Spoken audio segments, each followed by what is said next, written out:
people are thinking about getting outdoors, so we can't talk about that without talking about Hartwell Lake. They were filling up the lake when I was a little kid, and in the 60s it was pretty common for working class folks to have a lake lot with some kind of structure on it. Yes. But that was a long time ago. And the lake was sort of seen as a weekend hangout and not Yep. much more. But when you took over administrator, you and county council made a real concerted effort to do more with the lake and utilize it as a priority. And how did that plan start? Well, our chairman, Mr. Dunn, who grown up on that lake, and he had always said that it was one of our greatest assets, but it had always been terribly underutilized and underpublicized. And so one of his goals was to make people aware of the lake and to see if we could have more opportunities for people to enjoy the lake. And so that's where all of this started. And then we had some preliminary plans for Green Pond Landing, but we got some PCB money from the settlement. And so we started small on Green Pond, and then Green Pond grew bigger and bigger and bigger and bigger. And now right beside Green Pond, a lot of people remember the old Tiger Cove campground that was right there.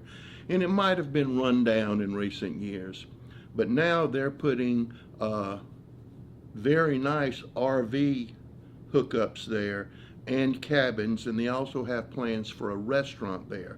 So that's going to accentuate Green Pond. We also know other property right there near that area where Tiger Cove is also owned by people who are looking to do some more lake-themed development in that area.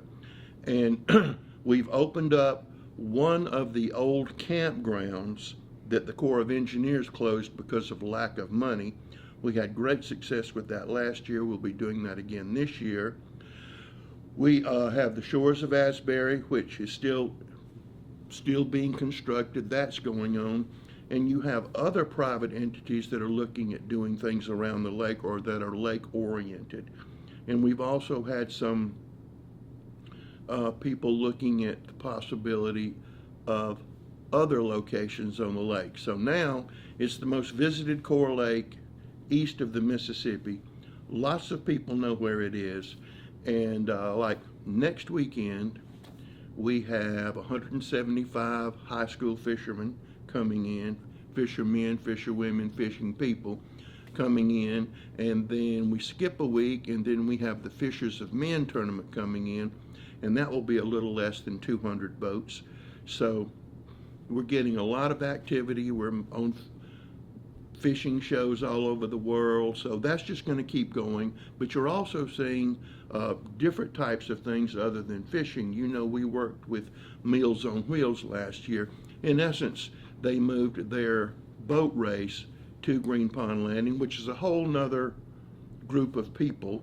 And from all over the country. From all over the country, and from what we read in the comments they made, and in trade publications that catered to that group, that this was the best place in the world to do that. And those aren't bass boats. No, those aren't bass boats. Those boats cost whole lots of money, way lots and lots and lots of money, more than my house and your house put together. Because I know where you live and you know where I live. So we couldn't buy that boat if we did that. But anyway, so that's very good. So you're just seeing more and more development, and you're seeing just more activity. But the whole thing is that lake belongs to the people of the United States of America. That's whose lake it is. And so we need to provide a way for people in Anderson County to enjoy that lake. If they can't afford to live on the lake, they need to have access to that lake. And I mean, you know, we have kayak fishing tournaments.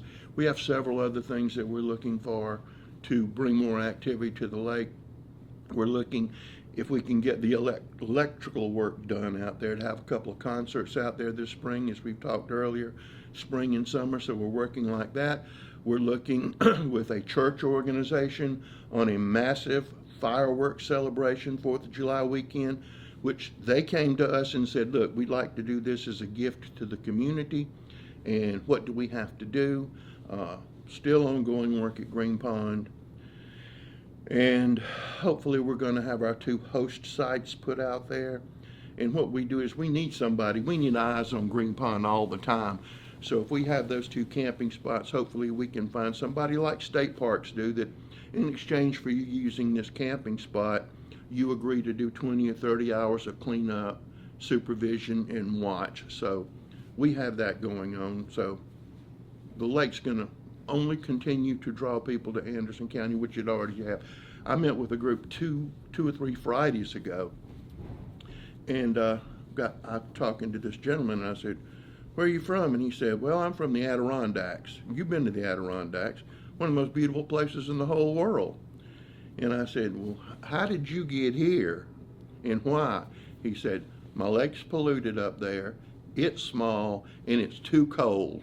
This lake's big, I love the weather, and I'm happy I'm here." So, I mean, that's a case in point.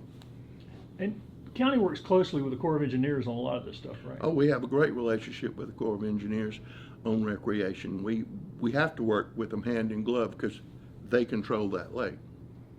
And I know it's been important, but just how important has the recognition of the lake and its growth been to economic development?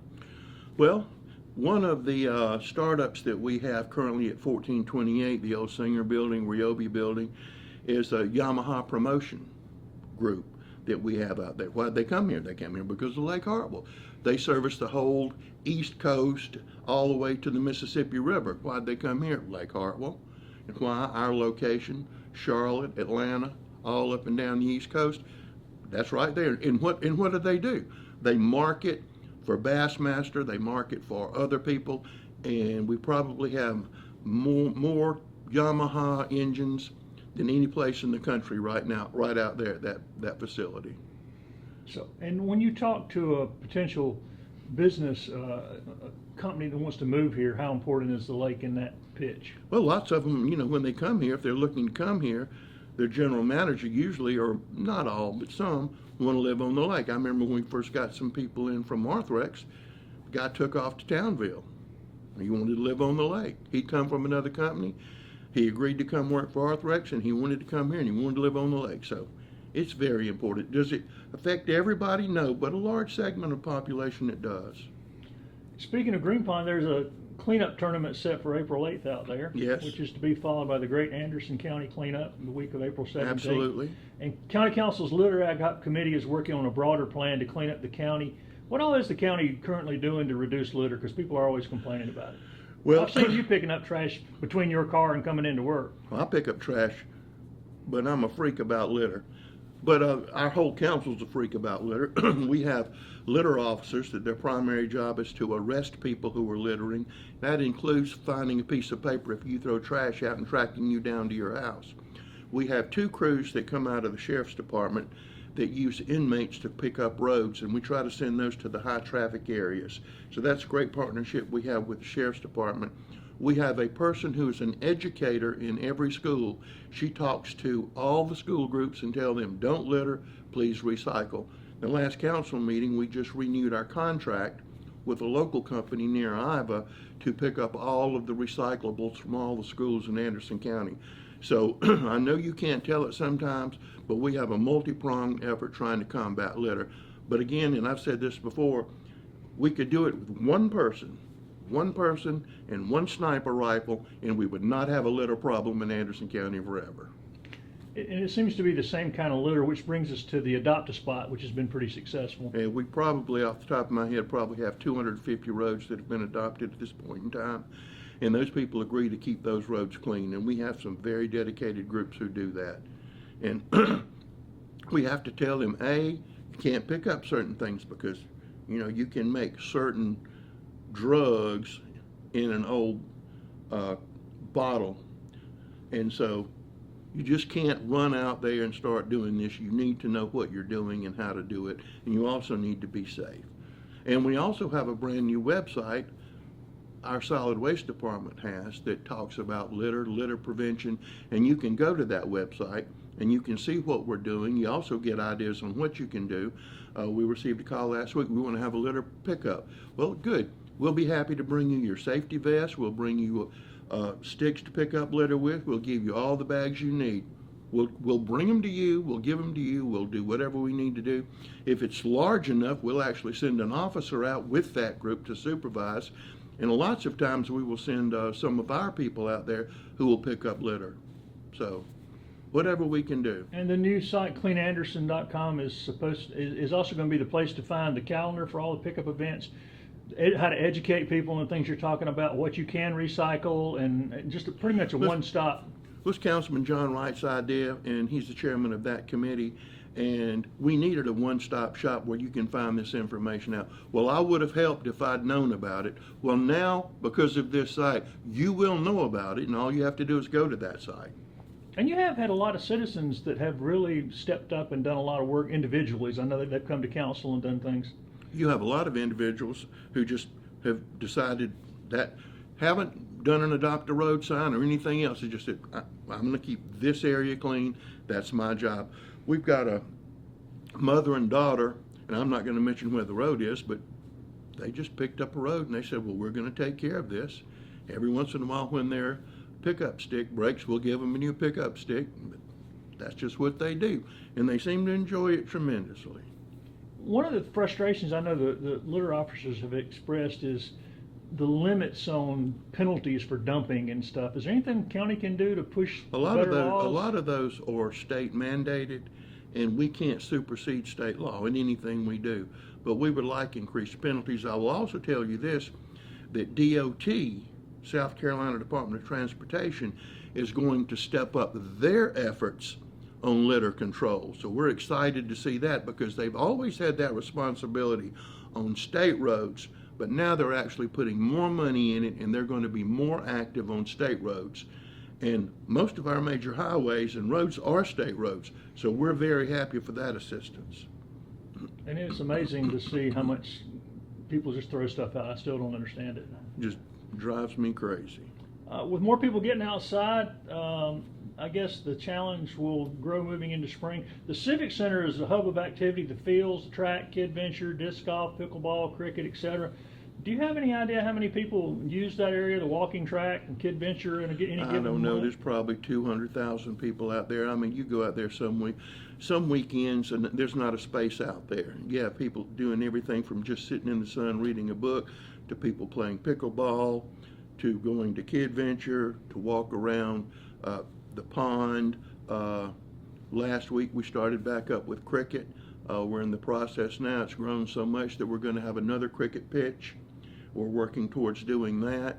We're also looking forward to Celebrate Anderson this year, which is at the tail end of the summer, but the balloons are coming back. We're doing a partnership with the Cancer Association of Anderson, so we're going to have that event 3 days before Celebrate Anderson, and kind of meld those two events into one and have the big concert on Sunday night. So there'll be a lot of activity there. Plus we've got the fair coming up here pretty quickly, so we're excited about that.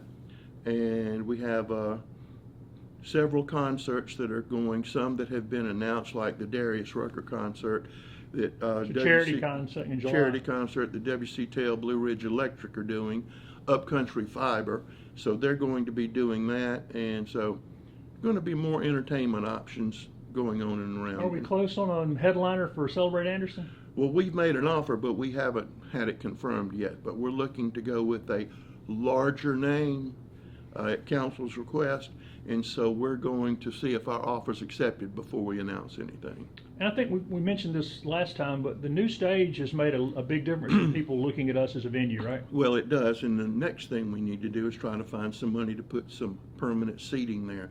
Not through the whole amphitheater, but a lot of promoters, when they come into an area, and this is just a fact, that they want fixed seating right near the stage. Premium seats, yeah. Premium seats, that's where you make your money. That's where you make your money to pay the artists, and everything else is gravy to a large degree.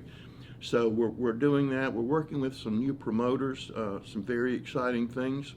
We have offers on entertainers other than just for Celebrate Anderson.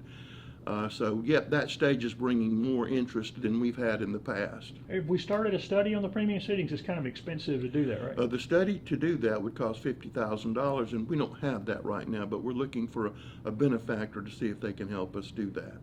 And I probably should know this, but do you have any idea how many fields there are at the entertainment complex out there, Sports Center? Let's see, you have to count one cricket field, 3, I don't know, probably 15 different fields. And with for different activities. Right, And some soccer- of them are multi-use. and soccer and softball and other sports already seem to be really going out there. Are they still doing bocce? Our bocce needs some work, so we've got to do a little work on that. So until it's up to snuff. But people are still playing disc golf like crazy. Yeah, That there was never talk goes about a away. tournament on that. Is there still a countywide golf Councilman tournament? Jimmy Davis is looking to have a Countywide. countywide tournament where you would utilize every location that we have and then have maybe a playoff at the Civic Center. So that's an idea that we're throwing around because recreation is on the top of everybody's mind these days. Yeah. Before we leave it, did the air conditioner ever come into the Civic Center? Nope. Do they have any idea when it's coming? It's, slow boat from China? We know that the air conditioner itself is in North Carolina, but there's one part that is somewhere in the Pacific Ocean, and we're hoping to have that in April. Last weekend, we had a Lego robotics tournament, which was awesome. It was awesome. The place was packed, and thank goodness the weather was nice. But the week before, we had the state wrestling championships, and we had every fan in Anderson County utilized in there, and we only had one person complain about it being hot, but we sweated that, and I mean literally sweated that it was going to be a disaster. And this is a replacement for the original unit that was put on the building. The original unit that was there for 32 years. Got other recreation and event news. The Anderson Soiree is next month. Remind people what role the county has in the festival. We were one of the title sponsors last year, and we're very supportive of that. That's a great event. I mean, they had huge crowds last year, so we look forward to that taking place again. That's good. You got Spring Jubilee in Pendleton and all the other festivals coming up in every one of our towns. So it's festival season, so there'll be something for you to do just about every weekend and not even leave the boundaries of Anderson County. And then we're not even 8 weeks away from Dolly Cooper's Rhythm in the Park and then the Saluda River Rally, which is going to be a little different this year. It's going to be a little different, but Rhythm on the River went very well last year. We expect bigger things to come out of that this year. Saluda River Rally is going to be more contained. Hopefully, we've already secured over $500,000 for the development of our park in Piedmont. And we're hoping that we will get another $600,000 when the state finishes their budget. So we're excited about that. Maybe have that part of it because it's going to be a perfect complement from Dolly Cooper down to Piedmont and other events like that. We're also working with some people who are interested in other developments on the Saluda River, and we're also looking to possibly do something with that old bridge that goes across the river. I think a sidewalk cafe across that bridge would be awesome. Proximity to the population in Anderson and Greenville. So that's another thing that we're looking at doing. And the River Rally is going to have maybe more entertainment this year. More entertainment, making more of a festival atmosphere than a just come in, jump on the river and go. Shifting ideas a little bit, are building permits still going up in Anderson Yeah, County despite interest rates? I talked with Barry Holcomb, our chief building official, the other day, and I said, Barry, our building, he said, we're not as rabid as we were last year, but he said they're still holding very, very steady. Is that a marker of how well things are doing when this holding steady in building permits? Well, building permits are a very good indicator, and so since they're holding steady, and you read doom and gloom everywhere else, but we haven't had much doom and gloom around here lately, and there's still help wanted signs everywhere you go.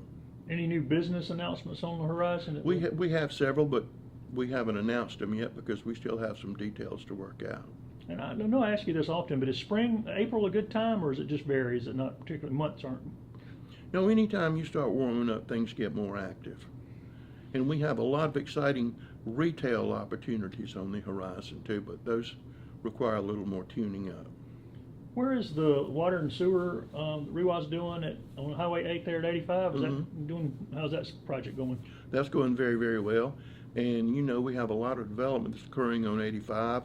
You know, ANMED is going to put the new emergency hospital up there. We're very excited about that. We're going to be assisting them with some small parts of that. We're hoping to put an EMS unit up there in that area to help with that. So. And we also, I don't think we've mentioned that our EMS system won System of the Year for the state of South Carolina, and Steve Kelly, our EMS director, won Director of the Year, so we're really proud about that. Come a long way in a very short time. Yeah, I was going to ask you about that. Why are still some people a little dubious about it with all the metrics pointing to success? Well, there are people and they're always dubious about something all the time, you know. You're never going to get 100%. We shoot for 100%, but we'll take what we got. That was an outside group that acknowledged that. And you know, there are many, many prizes in government that if you sign up for, that you're going to win a prize. It's like everybody gets a participation trophy. This is not one of them. This is made up of people who really know what's going on, and you're not getting a prize just because you paid the fee. And before we get out of the sewer, how about the sewer availability at 11 and 14, the other exits going toward Georgia? We're still looking at that. We made some overtures to Oconee County about some participation. They just signed a contract with a local company, Moorhead, here to provide sewer project they've been working on 20 years on exits 1 and 2. That's going to be started pretty soon. And so maybe the atmosphere will warm up because it would serve both counties well if we engaged in something like that, and we could share the cost but also share the reward. So we still have that in the back of our minds. I know council's probably furiously working on the budget now. Council Finance Chairman Brett Sanders has already begun some preliminary work on the budget. We're still waiting for the department budgets to come in. I believe the 15th of this month is when they come in, and then we'll begin looking at it to see if the budgets do what the county council wants us to do. So, I mean, that's really what it is. You know, people say, well, you got budgets and it's time to slash and burn. No, budget is a management tool. We're going to give this much money, we expect this result. So, and we have lots of requests from lots of people to do lots of things. Well, as the county grows, the demand for services grow, and services are not profitable. I mean, no, they're not providing profitable, services. but you have to provide them. I mean, like EMS is not profitable. It's not profitable. But health, safety, and welfare is the first order of business for a county, or any government for that matter. So you have to pay for them. You need to make sure they're cost efficient, but most importantly, you have to make sure they work. And the sheriff's department can't make a profit either, which leads us to the new detention center. Where are we at on that? Well, hopefully we're about to end up with the design. There was a meeting this week on the final design, and so we've moved the building a little bit. We're still cleaning up the site where it's going to go, and so it's moving along very well right now, very well. When will we have a design? Soon? I'd say probably January we'd have a final design. Any other major challenges to the budget this year that aren't just normal challenges every year? Just your general normal challenges of every year. And that means roads. You just had that portion of Campson Road collapse. Any report on what caused that? Rain, old age, wearing out, that's what it is. We should have Campson Road fixed in about probably 10 days from now.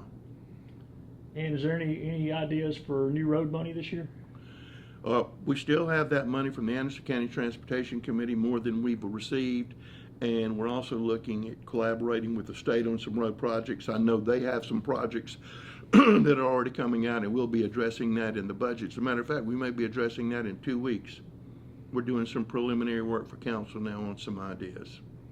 And speaking of projects, where are we on the Equinox proposal to put new housing and all over there? Hopefully that they are going to start removing debris probably in 10 days from right now where we are, 10 days to 2 weeks.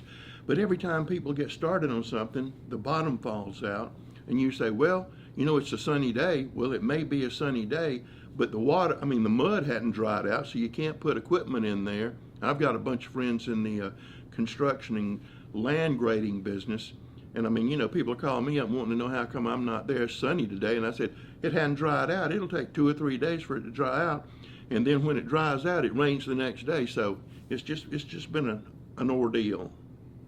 Let's talk about the airport. They're still getting extra traffic out there. I seem to see a lot more planes in the sky. A lot more planes. We have some private individuals who are going to build some hangars out there. At least we're in conversations with them. We need hangars out there, and if people want to build their own hangar, we have a system to do that because we will lease you the land. You get it for X number of years.